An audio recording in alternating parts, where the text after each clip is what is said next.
Good evening. I don't have to say please find your seats. You've already done that. I'm Herb Schoenfeld, President of the Homeowners Association. At this time, I would like to introduce the other members of the HOA board and whoever else is sitting up here. On my immediate left is Joe Perry, our treasurer. Jack Solomon's a director. Michael Yesner, a director. Susan Saltz, a director. And Steve Swirsky, the secretary. Fred Werfel could not make it tonight. He had another appointment, a previous commitment that he could not break. We also have sitting up here is Bob Resch, a member of our community, of course, and a active member in the Sewage Treatment Plant Committee. And on the far left is Richard Hamburger, the attorney for the HOA. Behind me, and the moderator for the evening is Jane Rosen, and the timekeeper is Hal Rosen. The meeting this meeting, as last Monday evening, is being videotaped and will be uploaded to YouTube. It is hoped that all those in Florida and others not available to attend this meeting will avail themselves of this opportunity to be part of the process. I would like to announce the tally from the meeting last Monday evening is as follows. There were 203 units represented. 82 voted against the takeover, 73 voted for the takeover, and 48 did not vote. People are still coming in, changing their mind, voting. That's still open if you were there last Monday. Tonight we'll do the same thing. So you can draw your own conclusion from them. It's a very close vote, and the people are expressing themselves. The agenda will be as follows. Last week we had 30 minutes. Michael and Jack, are you willing to go for 25 minutes tonight instead of 30-minute presentation? You want to stay with the 30? If you guys can do 25, we can do 25. Okay, we're going to try to cut it to 25 minutes presentation for each side because last week just ran late. And while we have a smaller group here tonight, we probably could do more, but let's try to keep it down. After the 25 minutes pro and the 25 minutes con, we're going to have an hour for questions and answers. 1 minute for a question. Tonight we're going to try 1 minute for a response and then 1 minute for a rebuttal. Last week it took too long to answer a question. At the conclusion, which we couldn't get to last week, we'd like to have a 10-minute concluding statement by each side. I hope you signed in this evening and took cards for questions. Anybody know about that? Everybody did that? Fine. And we'll call you in consecutive numbers. Now, last week we had something set up, and I don't see it set up this week, so what I was hoping that we'd get people to come up and stand in line, because last week took forever to get the questions out. So Maria has that here.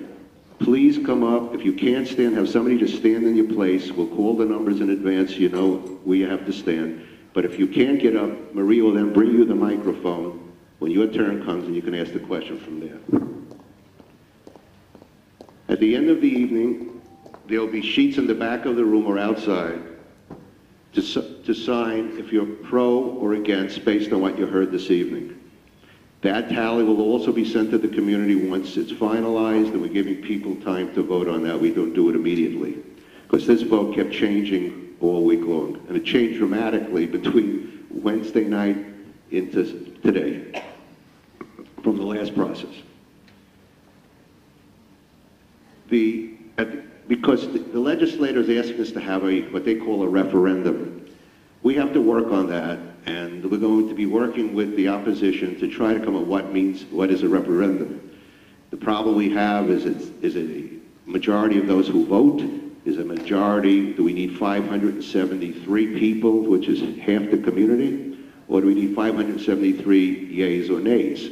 So we'll work on that as a group. We'll definitely come up with an answer how to do that. Our moderator for this evening is again Jane Rosen, and I said before, and Hal Rosen will be the timekeeper. Is Representative Stern in the room tonight? Legislator Stern, did he arrive yet? I'm sorry, Steve. You want to come up and say a few words? Ladies and gentlemen, this is our legislator, Stephen Stern.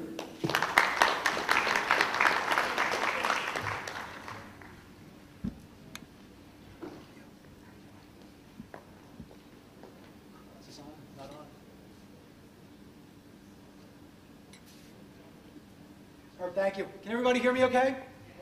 All right, even all the way in the back? All right. I'm Suffolk County Legislator Steve Stern, your representative to the Suffolk County Legislature. First of all, thank you to all of you for having us here once again. If you've been following this issue that is such an important issue for the community, you know that it was important to me to make sure that everybody was given every opportunity to have an input, to make sure that your voices are heard, and to participate in this process in a meaningful way. And so it's been a pleasure to hear from so many of you so far through whether it's letters to my office or emails or phone calls. As a result of last week's meeting, I've had the opportunity to speak with so many residents of the community, and so I would invite you, after you've heard all the information here this evening, if you haven't taken that opportunity yet, to make your voices heard in the process that's going to be laid out here, and the votes that are taken. But just as importantly, to contact my office, whether, again, that's through email or through the mail, or give us a call. Everybody should have, whether it was through the mail that I've sent, through the emails that we've sent, or even in the pass-outs here this evening, to have my contact information. There are any numbers of ways that you can take the opportunity to reach out to my office and, again, let us know how you feel about the information that you've received and how you feel about this important issue as we go forward. I would like to know, just maybe by a show of hands, how many of you are here this evening that were not here last evening? Okay, so it's a relatively new crowd, which is really great to see. So like you, I'll be listening to all the information. I'll make sure to stay till the very end. If anybody has any questions for me afterwards, I'll be at my doors on the way out. So you can certainly stop me and pull me over and let me know what you think. But thank you to all of you for being here this evening. Again, thank you to all of you for having us here this evening. Thank you.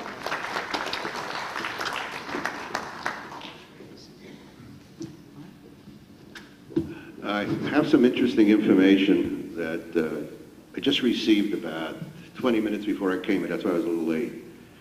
Our insurance brokers and our insurance committee have been working on these numbers tirelessly and trying to come up with the numbers. And the numbers they gave me tonight, and I really even had a chance to look at them, but we're down from about, I don't know, the number was last week 120 to 140. I think we can cover everything now for about 82,000. So that's a tremendous difference, because what they've realized and what they understand, that the property will not cost $12 million, has been stated, to actually rebuild. It's like if you own your home.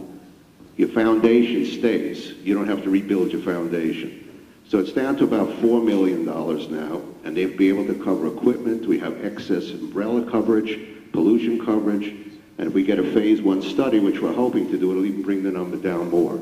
They're also trying to get us a 3-year policy on some of this. And I just wanted to throw it out because I didn't get a chance to speak to Michael and Jack or anybody. I just basically got an email just before I walked out the door. So it's open for discussion, and I'm not going to say any more about it because I think it's only right if Michael and Jack have a chance to look at the numbers as well. So I just wanted to bring that to them. And with that, I would like to now have Richard Hamburger, our attorney, is speaking as our attorney. He is not speaking for or against the takeover, but he wants to give you information. Richard?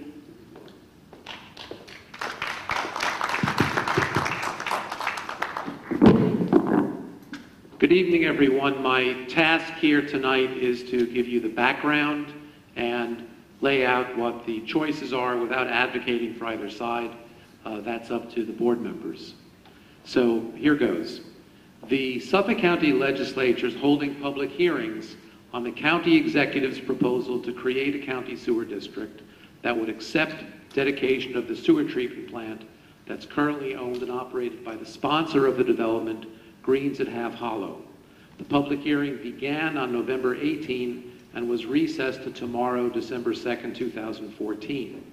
If approved, the sewer district could be in place as early as January 1st of 2015, with the county sewer bills the first county sewer bills being mailed out that day, January 1st, to all the unit owners. With a county sewer district, each unit will initially be charged $479 per year, which will be billed quarterly to each unit owner. That's $119.75 per quarter, payable in advance. That's equivalent to a total of $548,000 for the entire Greens community each year. The unit owners, not the HOA, would be responsible for paying these quarterly bills, and all bills will be in the same total amount of $479 regardless of unit size.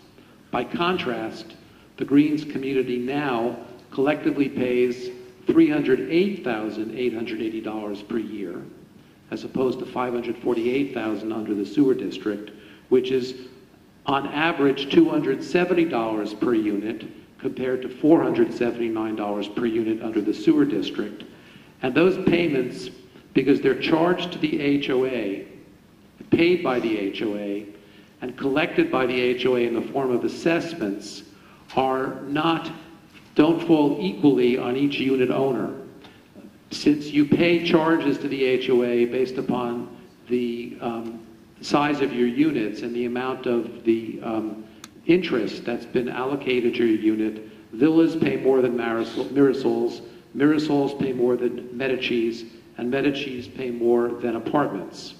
The $270 per unit rate was fixed by the county after the HOA challenged and sought review of the bills that were being forwarded by Greens at Half Hollow in the approximate annual amount of $661,278, which is approximately $587 per unit. So if you want to keep 3 per unit numbers in mind, we're currently being charged $270 per unit based upon the reduction in the rate that was given by the county in October 2012. We were previously charged $587 per unit, and under the county sewer district, they would propose to charge $479 per unit.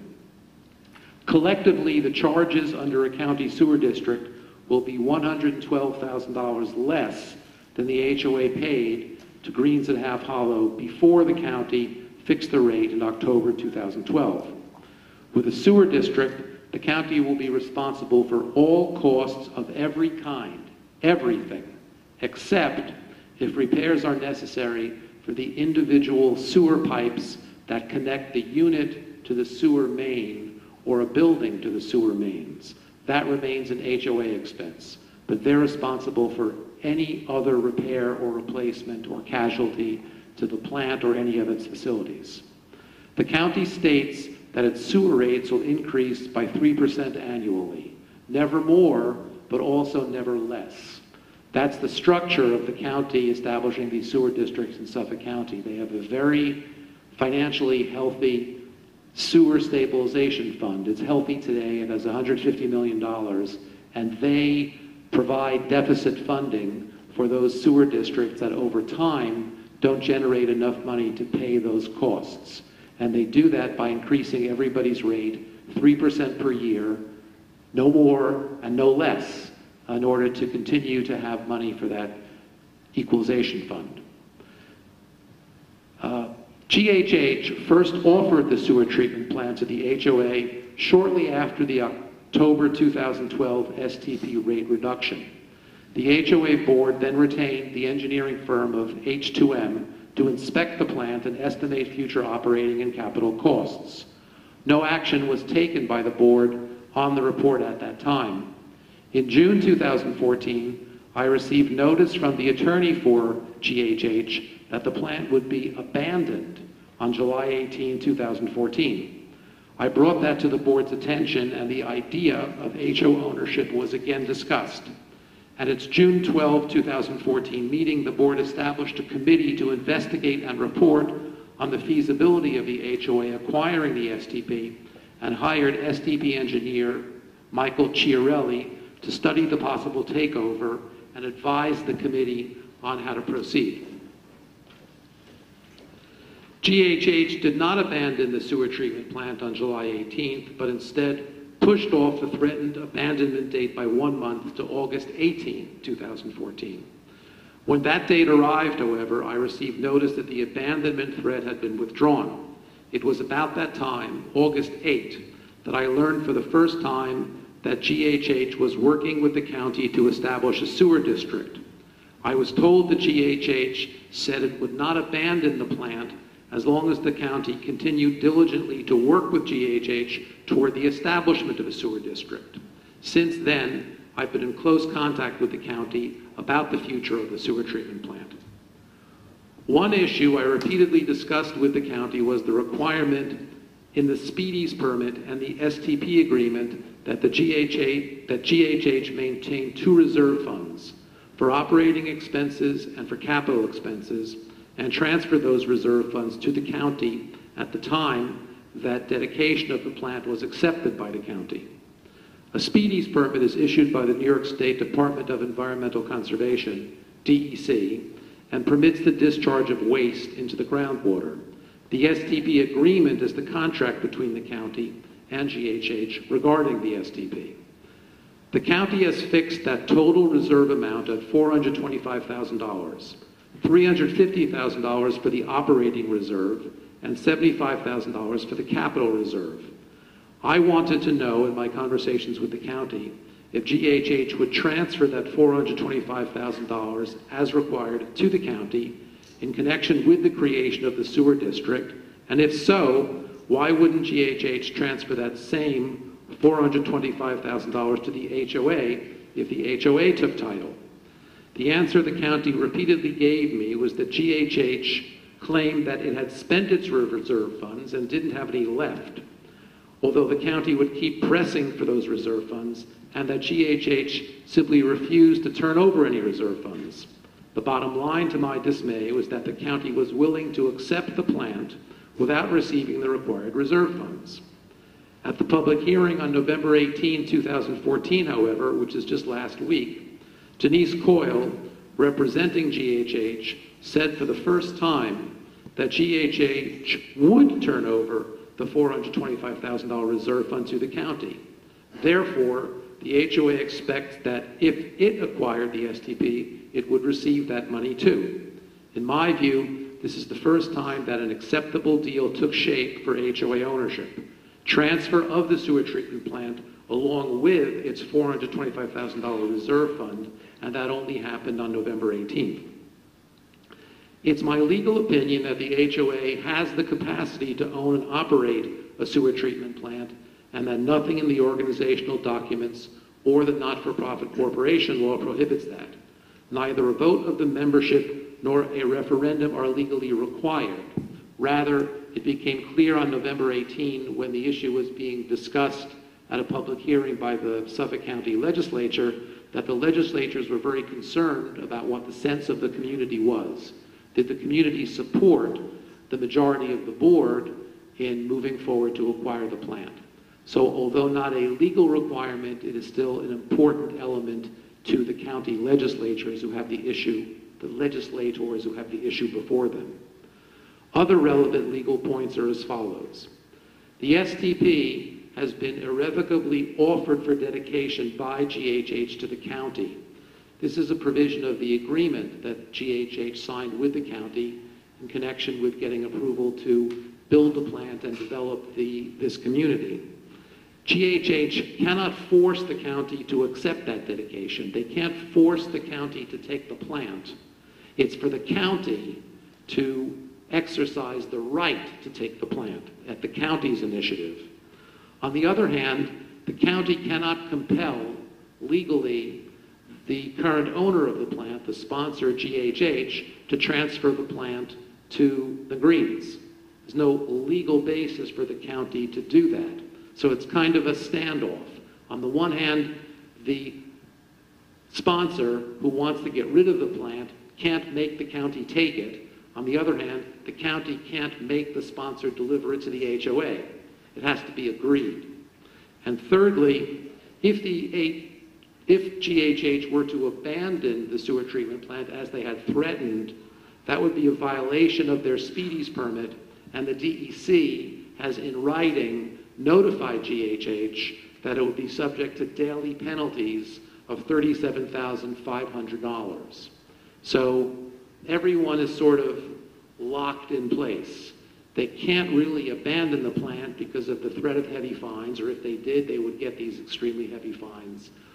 They can't be made to transfer the plant to the HOA, and the county is the one that initiates the acceptance of the plant. They can't force the county to take the plant. That's the background. I'm now turning it over back to Herb. Thank you very much. Thank you, Richard. He will take questions later. All right, I'm now turning the meeting over to Jane Rosen as the moderator. Jane? Okay, gonna try and move where you can see me. Excuse my sunglasses, but I'm not used to being on stage with the lights. Okay, Herb already told you how the meeting's going to run time-wise. My request is that you remember the way we do meetings here. They may not be Robert's Rules of Order, so there's no point of orders. And we talk to each other with respect, and we follow the rules. I'll repeat them. This first part of the meeting, those in favor of taking over the STP will have 25 minutes. I believe they have 3 people speaking, and they'll divide that time up among them. After that, those against taking over the STP will have the same 25 minutes, even though they think they have 2 people speaking. There'll be no back and forth at any time this evening. When it's the second hour, you will have an opportunity, in the order of the numbers of the cards, to ask your questions. 1 minute for the question, no statements, no speeches, just a question, nothing personal. The person who answers the question will have 1 minute to respond, and the person who wants to rebut it will have 1 minute. We start with the first informational speakers for pro. Herb, who's going first? Thank you. I'll start off for the pro, and then we'll have Bob Resch, Susan Saltz, and Joe Perry. The majority of your HOA board is for the takeover of our STP, as well as the STP committee and the finance committee. That's 20 individuals who have no axe to grind except they live in the community and are trying to do a great job, which they do. And what we're trying to do is basically say they agree it's worth taking over. Our STP committee was set up to deal with the threatening action by the present owner to abandon the STP.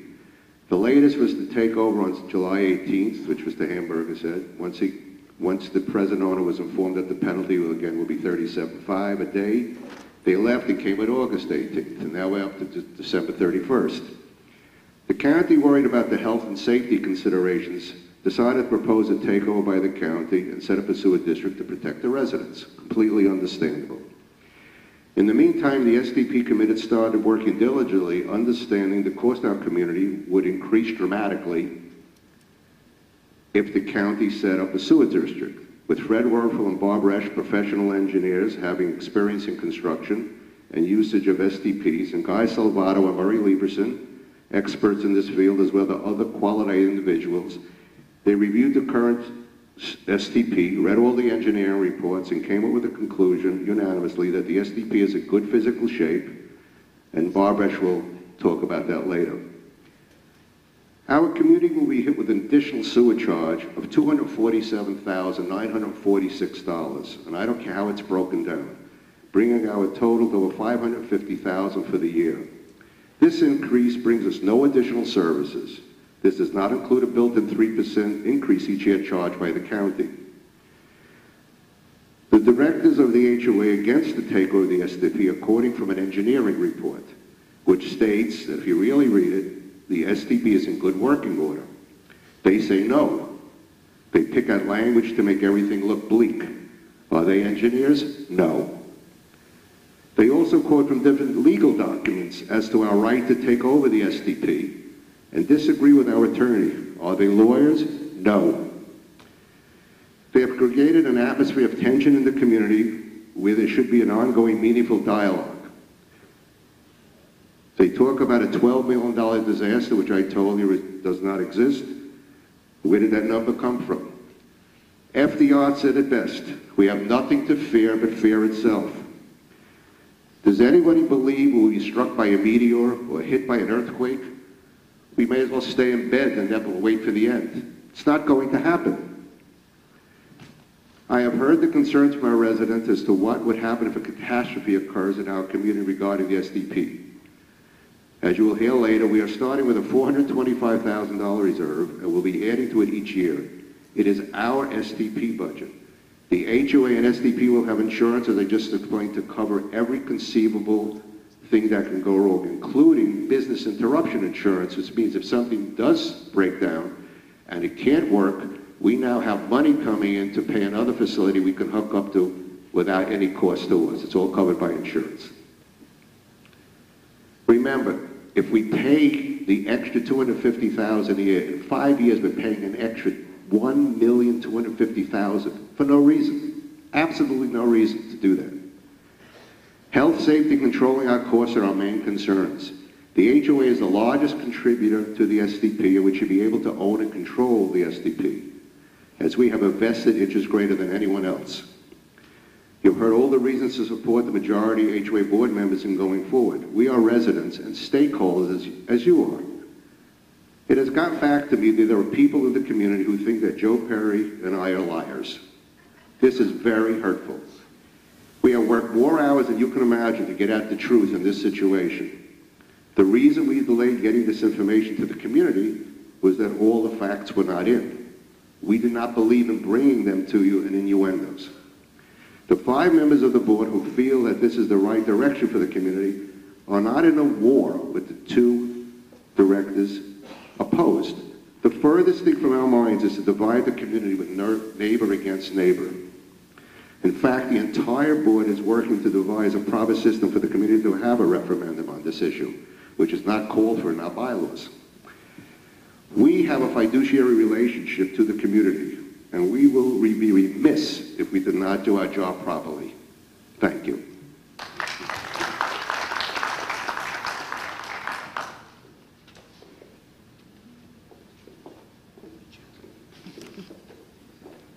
Hello, everybody, fellow neighbors, friends. My name is Bob Resch. I'm a licensed professional engineer in New York, New Jersey.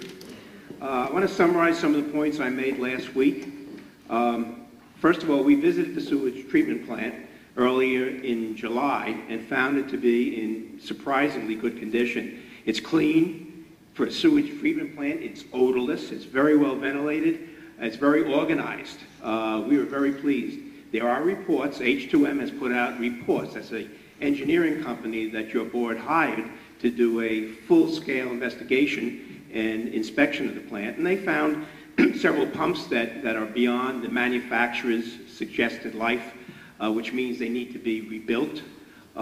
It's interesting because manufacturers give you a life of 15 to 20 years for pumps, but it's not operating life. It's a calendar life.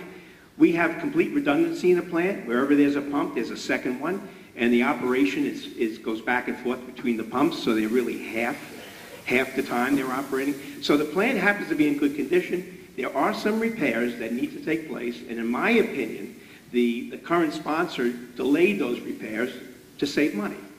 That's not something we would do. We would do the right thing. There's a comment about, or a misunderstanding, that this is a 25-year plant.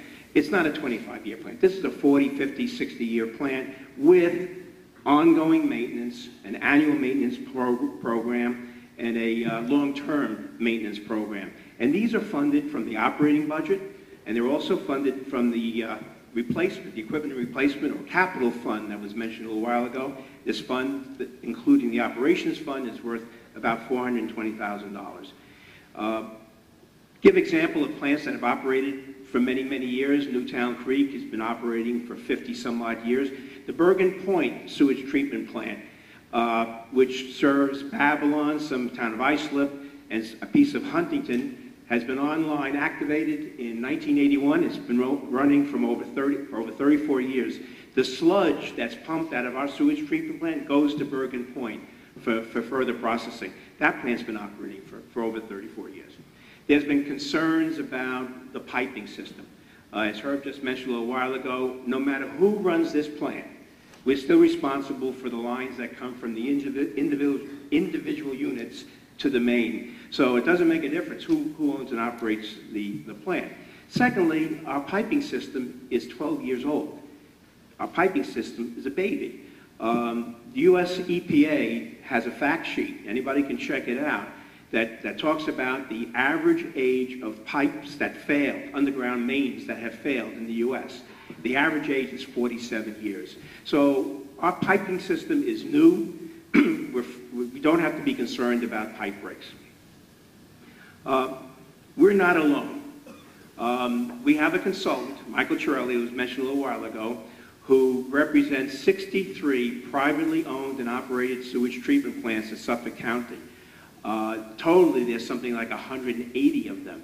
Of the 63 that our consultant is the engineer of record for and oversees the operation, 27 of them are condominium communities like ours. So this is nothing new, okay? As a matter of fact, we visited the Blue Ridge condo community out in Medford last month or 2 months ago. They have their own sewage treatment plant. They've been operating that plant for 40 years without a problem. Various risks have been brought up. I want to go through them. One was earthquake. First of all, we're not in a seismic zone, so I don't think we have to be worried about an earthquake. But if we had an earthquake strong enough to knock down that one-story concrete, reinforced concrete, and steel structure, well, there wouldn't be a house standing in our entire community. There wouldn't be a toilet to flush. So it would be a moot point. Lightning strike came up as an issue. Because all our sewage comes to the sewage treatment plant by gravity, by definition, it has to be the lowest point in the community. Typically, lightning doesn't strike the lowest point. It strikes higher points. And I don't know if we've had any lightning strikes here at the Greens. Lightning strike is not a risk to our sewage treatment plant. Explosion. Do we have to worry about explosion? Our sewage treatment plant is a benign plant in that the system we use is an aeration system. Aerobic bacteria eats our sewage.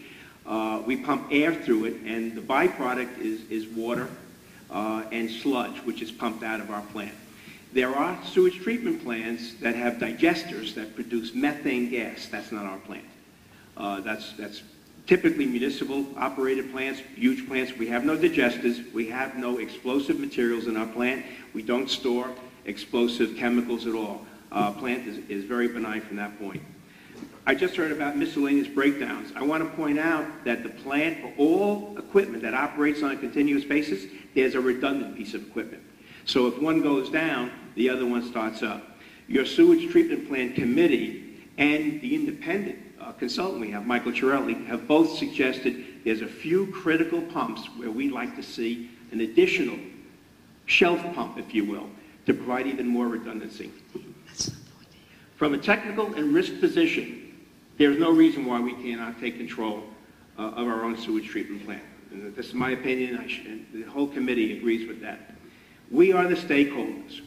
We are the only ones with a vested interest in the reliability, effectiveness, and economical operations. Not the current owner, not the county, which is interested in all the technical operations, not so interested in the economical operations, nor any third party that might take over the plant from the county at some future date. None of them are as vested in this plant as we are. So I'll be around to answer any questions, and I hope I was within my time. Thank you. Susan Saul, Director, HOA.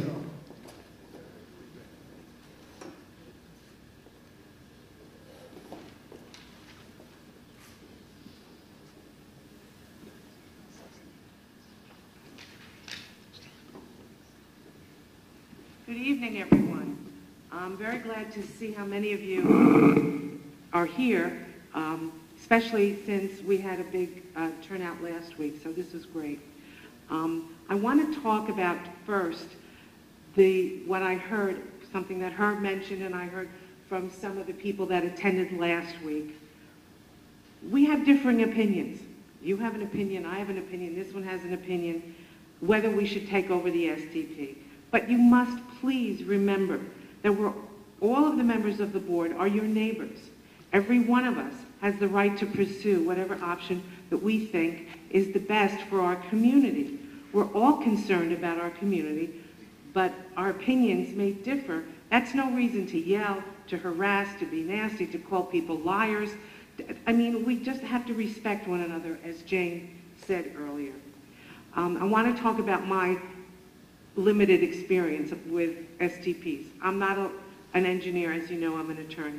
But I have been sitting at board meetings since I first moved into the Greens. I live in an apartment, and I was elected to the board of my faith. I remember when Mr. Hamburger told us that at one point Mr. Kaplan said, "Here, take this.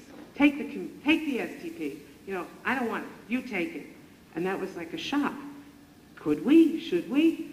And people started thinking about it, but of course the offer was never really firm and never finalized. But then this year, when it became kind of a possibility, we established our committee. The STP committee is made up of many, many professional engineers, architects, people who know this kind of working, and they believe that this is something we should do, that the plant is in good enough condition. It's in good condition. I shouldn't say good enough. In good condition, and that it can last a much, much longer time than many people are saying, if it's properly maintained. And if we get that $425,000, it can be properly maintained. We will have the funds, along with the insurance, to maintain it properly. We want this for our community, that we should have the right to control what happens to our flushing toilets, basically. We first sued the sponsor for overcharging us, and the county and the Department of Public Works agreed with us that we were being overcharged. So the county gave us a rate of about $300 and some, few $1,000s, which is what we are paying now. And it works out on an average to about $270 a unit.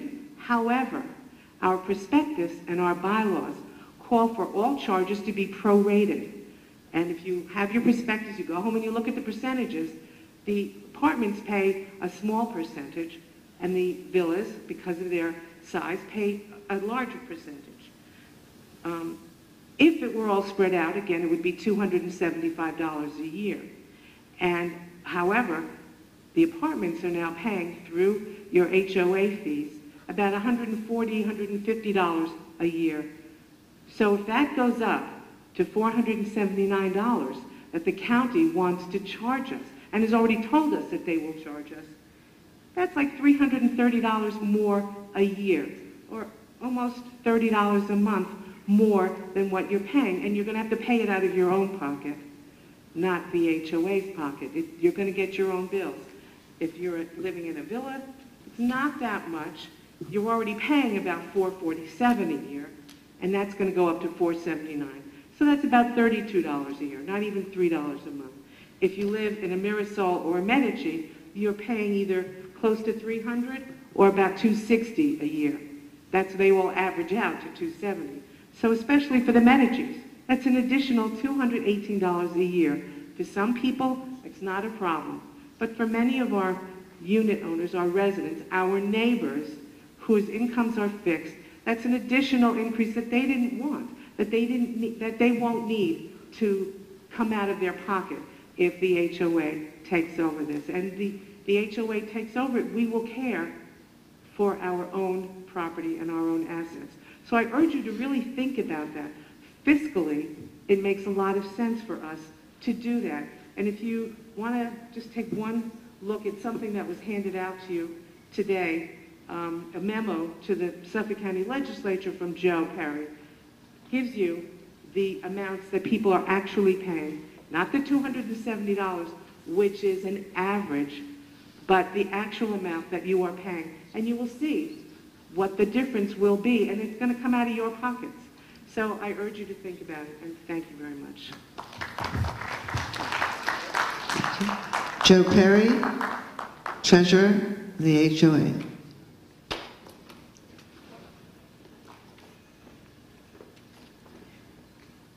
You have 7 minutes.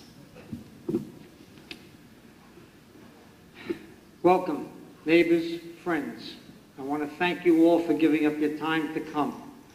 This is an important decision for all of you.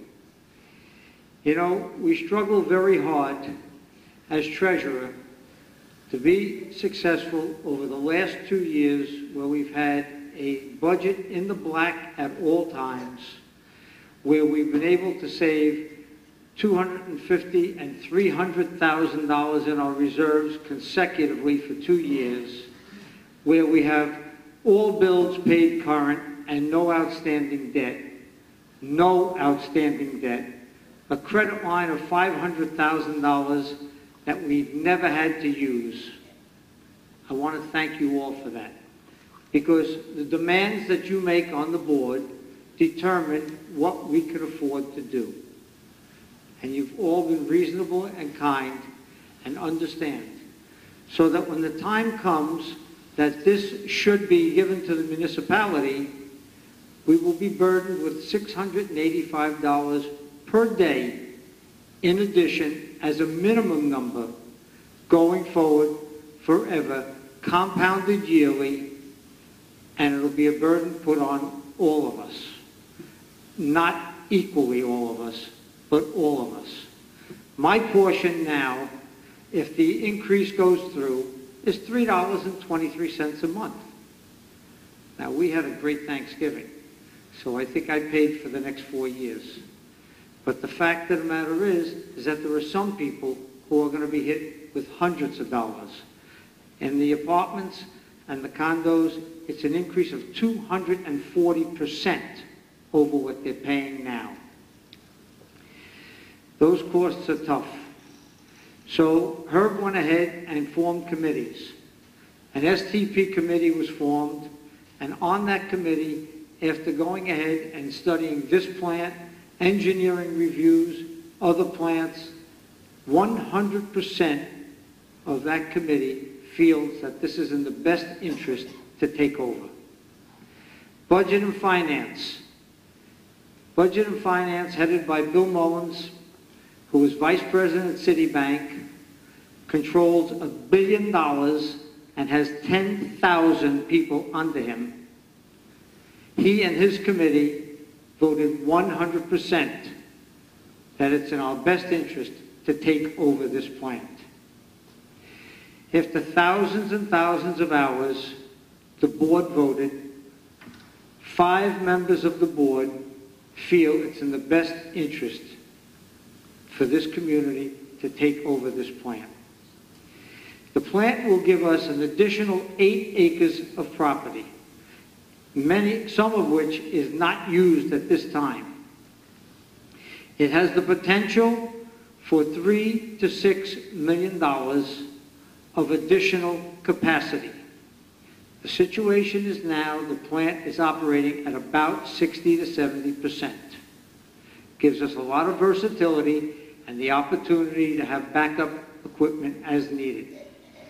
In the event communities around us, such as the hospital, should open up to new residents, they will have to come to us and buy a section. And when they do, that will go ahead and contribute to our sewer plant budget. One of the other things that's an expense here, in our budget, we spend between $135,000 and $150,000 a year on water. We purchase water to drink, to water our grass, to do a number of things.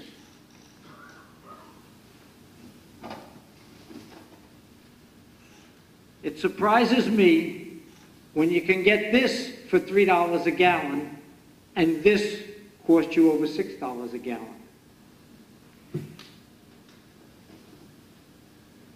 The fact is that another potential profit situation is to go ahead and take the water that we are discharging. We have a little more processing to do, but it can then be used for irrigation, for lawns and gardens, not for drinking consumption, but for lawns and gardens, with the potential savings of another $100,000 a year. We are sending our plant documents to Florida, where they irrigate with mercked water all the time. We are sending them to California, where they are using from the, okay, there's California where they're going from the tap, from the toilet to the tap. They're taking millions and millions of gallons, reprocessing, and drinking it. We're also sending it to Israel because nobody knows better than how to reprocess water than they do. A big decision for this committee is to decide, for these people, for our residents, for our neighbors, for you folks, is to decide whether or not you want to put the future of this decision in the hands of Jack and Mike, who have No never... personal comments, please. No, shh, sit down. In the hands of Jack and Mike, who have never even Joe, been in no personal the sewer comments, plant. please. He's out of order. He's totally out of order. So are you. So are As you. opposed to the other 5 members of the board who have studied and gone through and putting in thousands of hours. You will all go ahead and have the chance to make that decision. If there's anybody here who feels they want to discuss this further, my house will be available 6 o'clock Wednesday night, and if there are more people than can accommodate that night, there'll be another night and another night, just as I've done in the past week. The fact is, learn the facts. When you know the facts, make an intelligent decision for your welfare. Thank you very much. Just a reminder that we talk to each other respects and no personal comments. We are now ready for the speakers who are against taking over the STP. First speaker is Jack Solomon, Director of the HOA.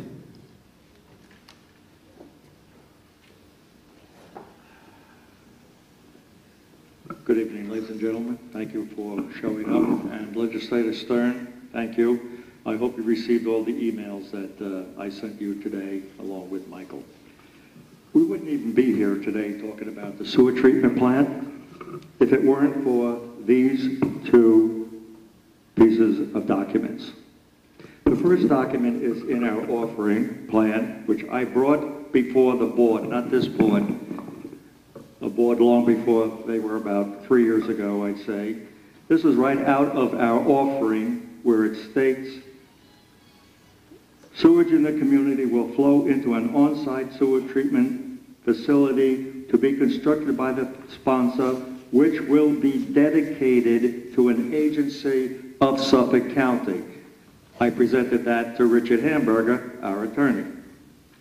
This is a 14-year-old document that I got through the Freedom of Information Act in the town. It's Resolution 2000-661, and it was September 12, 2000.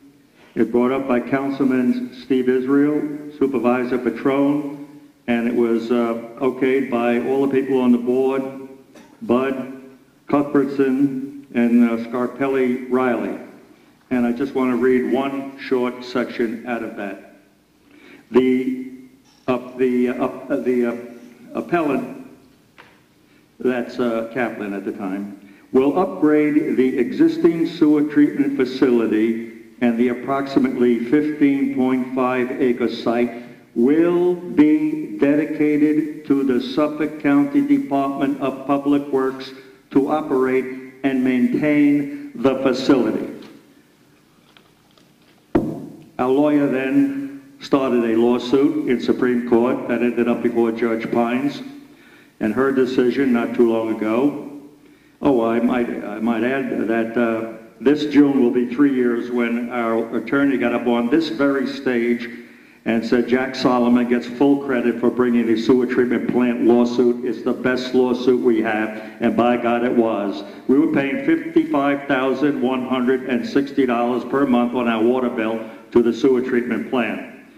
Judge Pines' decision was that we were overpaying by 53%. We now pay $24,760 or $30,000 per month or $360,000 per year. That's where Joe gets the money to do the driveways. That's only one thing that I did. We were paying $13,166 per month to Jamaica Ash. I got National Garbage to come in and give a proposal for $9,500, and Bob Kagan of National told me, I'll never get this proposal, I'll never get this job. And I said, why? He said, because Jamaica Ash will never lose a customer, they will undercut me. I said to myself, well, that's great for the Greens, and that's exactly what happened. I first passed that out maybe a year before, or more than a year before, Jamaica Ash's proposal contract was up, which is November 31st, that just passed. And under the Evergreen law, they are supposed to send a registered letter return receipt to us stating that their contract will be up. I handed out that $9,500 proposal to all of the members on the board and the board of managers about a year before their contract was up, and nothing was done. And about 6 months before that, it was Richard who sent, I believe, 6 months, sent a letter to Jamaica Ash telling them that their contract was up. It was then I gave a copy to Joe Perry, who I just assume, I can't prove this, probably ran to Jamaica Ash and did exactly what Bob Greger of National Garbage said would happen. They undercut us by $175, $9,375 a month, where we were paying them for 10 years, $13,166.52. Figure that one out. That's a great saving. It was a 5-year contract.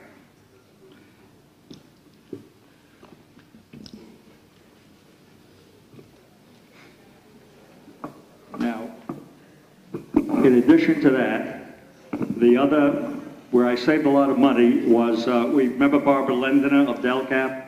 You have 6 minutes I left. found out that she was moonlighting for 16 months over at the Seasons for $55,000 a year. We were paying Delcap $288,000. We now pay our present property manager $129,000. You can subtract that, and that's 3 years. That's where we're getting all the money.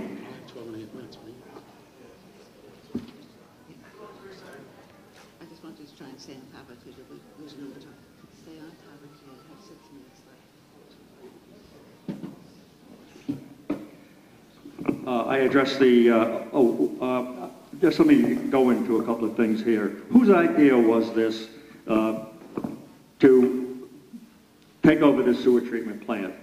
Well, after the amount of money we were paying to Kaplan and SBJ, that $13,000 a month, and it went down to $9,500, the profit was all gone.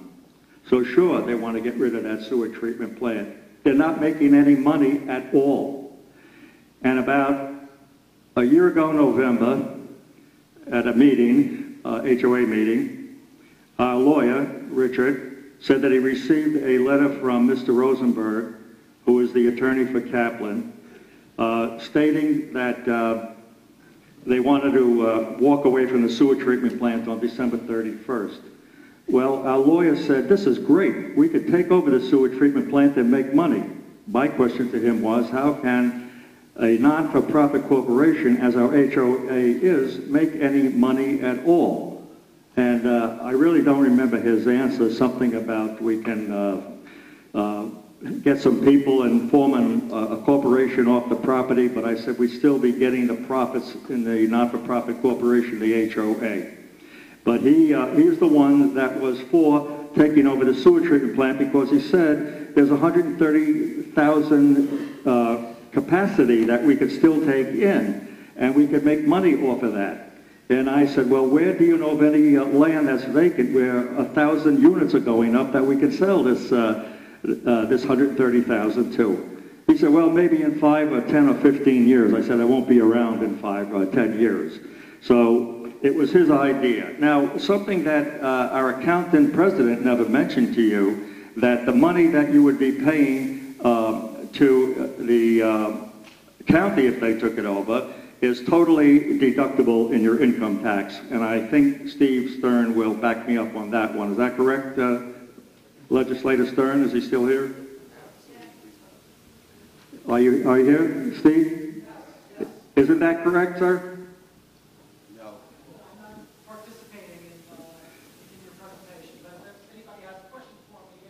All right, thank you. Because I got an email today where somebody told me that they communicate with you, and that's what you had been told, and that's what I counted on. Now, at the last legislative hearing, which was last week, I had given the legislators 203 no votes, no ballot. They don't want the treatment plant. They said no.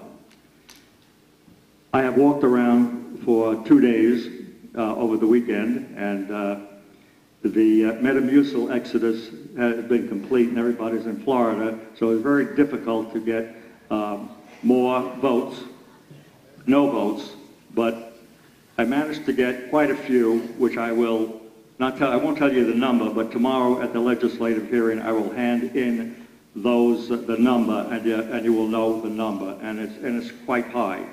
And surprisingly enough, it was the apartments that came through, not the villas and not the townhouses, but the apartments, the people that are going to be paying more money. Saturday night, I came home at 8:30. I was dead tired and hungry. My wife said, Sheila, somebody just called up and said they're having a mahjong game over on Adriatic. I won't tell you the number. I went over, there were 5 ladies there. All 5 signed, and the 5th lady wasn't playing. She said, follow me. And I went to another house on Adriatic where there was another mahjong game, and those 4 ladies signed no. So we have quite a number of no votes. From Florida, I did it by email, and today is the electronic age. They'll try to knock that down and say, those votes don't count. But I have the not only the address, I have their emails and their names, and we have quite a few. And if people weren't in Florida, I assure you, I would have 200 more than I have now. Now just let me look at my notes. Oh yes, I wanted to cover one thing. I have great respect for Bob Resch, and I was a court reporter, and he could no way tell me how to do court reporting any more than I could tell him about engineering. However, we hired H2M, an engineer, Mr. Weiss, who came and talked to the HOA, and he said we would be taking over a sewer treatment plant that's 13 years old with a 25-year shelf life. I can't argue with that. That's what he said. He then walked through the plant. Mike and I were never invited to go with the engineer, never. Even with Schiarelli, the second engineer, we weren't invited by our president. And he's not invited us to other things. Going before 3 county legislators with the Benjamin Company about a week and a half ago, we didn't even know they were meeting. And Russell Moore of the Benjamin Corporation had asked Richard Hamburger to have all 7 members at that meeting. 2 minutes. And he never notified us. But I was lying on my couch, and Russell Moore, after about 5 years of not seeing him on the Kaplan board, called me and said, do you know that we asked for you and Mike to be at the meeting? And I said, I didn't know anything about the meeting. So they invited us up to SBJ, and we had our own meeting with them. And we are left out of everything. It's a 5-member board here. And I've been on the board, come June, 8 years. I'm the oldest member, and I've never missed a meeting. I'm the only one that can ever say that. I'm working for you. There's a lot more I could say, but I've said enough. Thank you. You ought to turn this down. They don't talk about these connectees and all the problems and liabilities. If you just had to read the paper on the 18th where Smithtown was fined $37,000 for their sewer plant, and it cost them over $400,000 to fix their problem. Even though they may not be similar plants, things can happen.